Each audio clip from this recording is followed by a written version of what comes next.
After years, and I mean years of rumors, the Mako 3 is finally here. Sort of. It's a long, winding story that in order to fully understand this one, you really should listen to. And it's actually a story that's kind of come full circle for me, and one of them actually a part of. But before we dive into all of that, I want to give Tom over at TUS Watches a huge thank you for not only letting me know that this watch was coming, that it existed, but also giving me a discount to help me review it. So if you're in the market for an Orient, and not just this one, but any Orient, go check out TUS Watches, especially if you're in the UK. Now, even though I think the backstory to this watch is very important, if you still got ADD, as usual, I have chapters marked below, so you can just skip ahead. But damn it, I feel like being a history teacher today, so I'm going to talk for a bit. You see, about 5 years ago, watch forums around the globe became abuzz with rumors of a new watch from Orient. And in short order, everyone in the affordable watch game was suddenly talking about this new Mako 3 that was coming. Back then, Orient had two main divers. You had your Ray 2 with this subby-like dial, and then the Mako 2 with something a bit different. For the most part, these watches were fairly standard for their time. Orient's basically a sister company to Seiko, and these watches were pretty much on par with their divers. However, there was one special version of the Mako that was a cut above, one that had minor improvements across the board, and that did include a sapphire crystal. And that watch was the Mako USA, which for whatever reason was only available in the USA, and Orient fans across the globe were a little bit jealous of that. Well, what was exciting about this new rumored watch was it had very similar specs to that Mako USA, but was going to be available worldwide. So the interwebs quickly decided that it was obviously the next generation Mako, and hence it should be called the Mako 3. Except it wasn't, and this is kind of where I enter into this story. The channel was about a year old, and as a huge Orient fan, I really wanted to get one. And I quickly fell in love with pictures of this red burgundy version. So, pretending I was a responsible journalist, I emailed Orient USA and asked them what was up. Now, Orient USA didn't tell me a whole lot, but they did confirm that the watch was coming, and they said that it definitively would not be called the Mako 3. That was certain, just because the Mako 2 was still alive and kicking, and they didn't want to cause any confusion. So after that, I made a quick video just to relay that information out there. And a month after that, I actually got one of those watches, and I think I was one of the very first channels to ever put out a video on it. And that watch eventually did become known as the Kamasu, one I'm sure you're all familiar with at this point.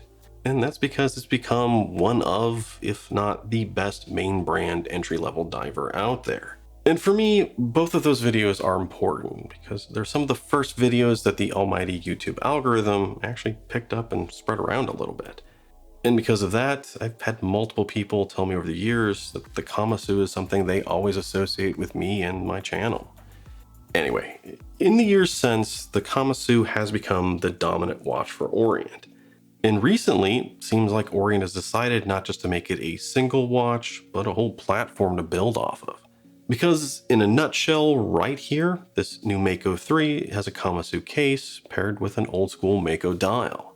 So, just like the Kamasu, you're going to be looking at a mid-sized diver here with a width just under 42 millimeters, as well as a lug of right around 47. Plus, it's got a decent thickness of 13 millimeters, which is good considering it has both 200 meters of water resistance, as well as a signed screwed down crown. Not to mention the sapphire crystal, Orient's own in-house F6922 movement, an aluminum bezel insert, basically all the stuff you would expect here. And that leads it to being a great watch on the wrist, one most people should be able to wear comfortably throughout the day. And especially with that 47mm lug-to-lug. Now, I know in the years since the Kamasu came out, there have been a lot of great 40 and under divers that have been released. And if that's what you've been wearing, you'll probably find this one a little bit big. But in general, this is still a standard mid-sized diver, and wears like you'd expect a 42mm to wear. It's got a good presence, it's fairly comfortable on the wrist, it's balanced on its bracelet, and it's fairly easy to read, just like a good tool watch should be. My only real complaint when it comes to how it wears is that I really wish the bracelet tapered just a little bit more. And I know at this point, for some of you, the caffeine's starting to kick in and you really do feel like jumping ahead, but we do need to go off on another tangent. And that's because we really need to talk about Orient's watch names, or the nicknames, because right now it is an issue and it is just getting worse. Just like Seiko, Orient Japan typically doesn't name any of their watches. They just issue a reference number and call it a day. So in the past, it's been Orient fans who kind of come up with those nicknames. They suggest them online, and the popular one usually kind of moves forward. It becomes the dominant one that everyone seems to know that watch by. The one exception to that is Orient USA, and that's because Orient USA likes to name things. They're the ones who came up with Kamasu. But technically, Orient USA is just a licensed distributor for Orient in the United States. They're not even officially connected to Orient. Regardless, right now the naming situation with Orient is a damn mess, and it's just getting worse. In fact, the Kamasu is still sometimes referred to as the Mako III by some people. That never fully went away. And recently, Orient did something similar by creating a new Ray 3. Yet I've heard a lot of people refer to that as the Kamasu 2, which personally I think is stupid. It should be the Ray 3, and especially because the Kamasu 1, the normal Kamasu, is still alive and kicking. But regardless of what I say, I know people are just going to keep calling it that. And that's just the tip of the iceberg. It seems like any new Orient released over the last few years is known by at least a couple of different names, just depending on who you talk to. It's confusing, and it's just going to get more and more confusing as we go on. And I think a lot of the blame is actually among us YouTubers. You see, back in the day, it was just Orient fans spitballing names in a forum. But over the last few years, it's all been about us on YouTube. Because in YouTube, you need catchy titles, and you need to relate it to something else people already know about, even if that doesn't make sense. Otherwise, that almighty YouTube algorithm is just going to ignore you. Hence why we're suddenly talking about a Kamasu 2. But clickbait really shouldn't be the basis of a naming convention. It should be something better, and something needs to be done about it. I'm just not sure what. Because right now, it's bad and it's just going to get worse. Anyway, more to the point here, for me, this is the Mako 3, and I'm sticking with it. But if you wind up seeing this watch again in the future, don't be surprised if someone calls it something else. Heck, at some point, I'm sure someone's going to throw out Kamasu 3 with this watch. And at that point, I'm just going to roll my eyes and ignore it. Now, since this watch does share the same case as the Kamasu, you can expect a lot of the same. Like the same good sleek case, even if it is one with polished sides. You have the same great reliable movement. I mean, Orient's been using the F6922 for years now, and it is pretty much equivalent to a Seiko NH36. The bezel's also pretty good here, or at least I think it is for the price. I mean, if you compare this to what some micro brands or say San Martin is doing, then yeah, the bezel is going to be a little lacking, both in terms of its clicky action and that it's using aluminum and not ceramic for the insert. But for a name brand watch, and for a name brand watch at this price, I think it's good, and it's probably better than any of the equivalent Seikos I've run across. And lastly, you have the same terrific value that Orient is known for, or at the very least you eventually will. MSRP here is around $300, and that's about the same MSRP as the Kamasu. And these days, you can often find a Kamasu on sale for closer to $200. But these new Makos are new, so street prices are going to be higher right now. But eventually, I expect them to be about the same price as the regular Kamasu. Now those were the same positives, but you're also going to have a few of the same negatives with the Kamasu, like the crown. I'm not sure if the crown is too small or just that these angular crown guards are too big, but either way, it is a little bit harder to use. That and glare is also an issue here, as the dial can get a bit reflective, and occasionally it makes the entire thing seem a little washed out. But this is nothing really new, both at this price point and in general. Orient just needs to use more AR on their crystals. And the other negative here is the bracelet, which honestly is decent, and like the bezel is on par for a name brand watch at this price. It's an oyster style bracelet with solid links, but the end links are folded. And the OK clasp here is pressed. It still works fine and it'll easily last you for years, but it is a negative when you're comparing it to a lot of the other non-name brand watches out there for the same price. And by that, I'm talking micro brands as well as some of the AliExpress watches. A lot of those will give you solid end links and a good milled clasp for the same price, albeit with perhaps a less than original design. However, if the bracelet is one of the few things holding you back on this one, then remember it does share the same case as the Kamasu, and the Kamasu has some pretty good aftermarket bracelets available. So I did try out my funky retro razor strap code one for my Kamasu on the new Mako, and it fits fine, plus it gives it a really cool look. Now of course, where things start to get really different here is with the dial. For the Mako 3, as well as all the Makos in the past, the dial design has been the one main thing separating out from most other divers. And that's all thanks to its use of Arabics in its dial design. Typically, divers don't do that. They're usually going with something more cleaner and streamlined. So, since this dial design isn't the norm when it comes to divers, it's of course going to be a bit polarizing. In my original Mako review, I think I referred to this as the Hawaiian pizza of dive watches, and I'm sticking with that analogy. And that's because for some, this is the perfect combination of sweet and savory. Yet for others, it's an unholy abomination that'll never pass their lips. Like I said, it's polarizing, and previous comments have backed that up. But for me, I like a good Hawaiian, and I like this. I always have. I like that it's a tad different. And kind of like the Seiko Spork, it starts to bridge a couple of different genres, as well as it's just simply more interesting to look at. But ultimately, I think I like it better just because it's easier to read. With this particular colorway, you have this darker gunmetal gray sunburst dial, which is then paired with gold framing, an orange second hand, and white highlights, making this sort of a gilded version, sort of.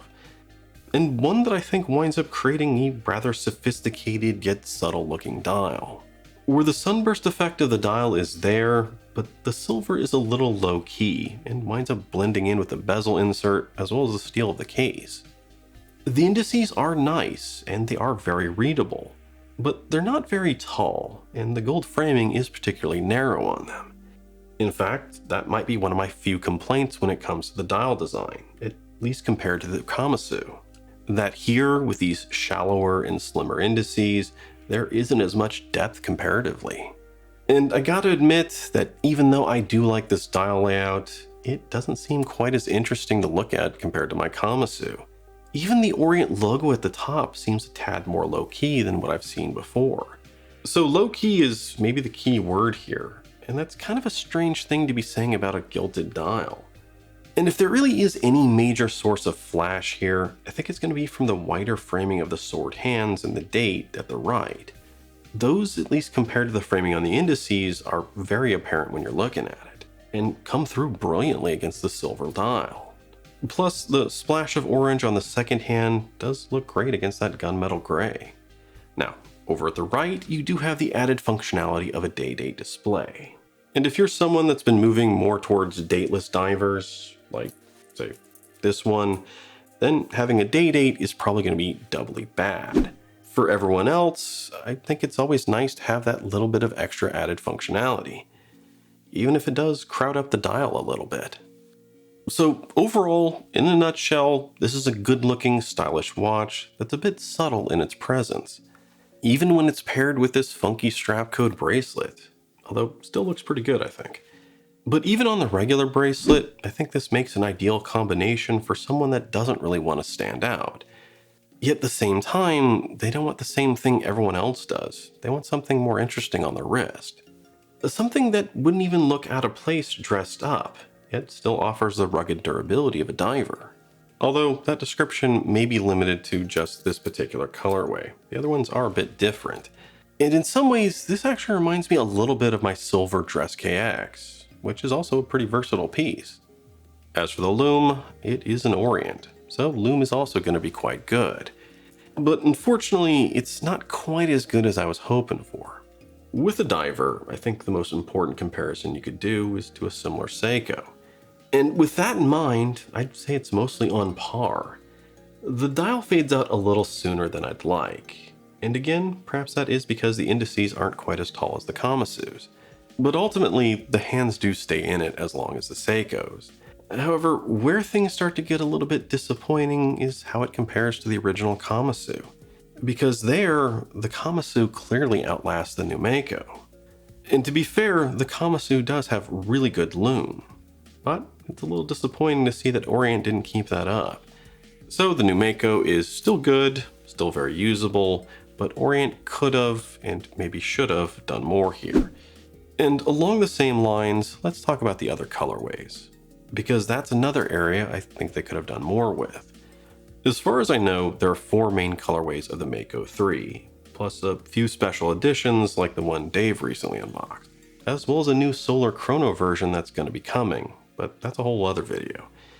But out of the main 4, I picked this one as almost a default. I had some concerns about the red and blue colorways. It's kind of hard to tell from the pictures, but they do look like they have more of a matte dial than a sunburst. Plus, that blue seemed just more pastel than navy. So those were definitely out. And I had recently gotten another white diver recently, so the white option was also out. Which basically left this silver gilded version as the default. However, I was okay with that, because I thought it might have been the most interesting one anyways, creating a slightly dressier, classy looking diver. But in general, Orient needs more options here for the Mako 3, because beyond that white dial version, if you were looking for something standard, like say standard black or standard blue, you're pretty much out of luck here. Which is really a shame when you're talking about a watch with such a long legacy for the brand. It's one many people have bought as their first diver, one people have bought to build a whole collection around. But with these choices, newcomers to the hobby may be a little hesitant to try something this different.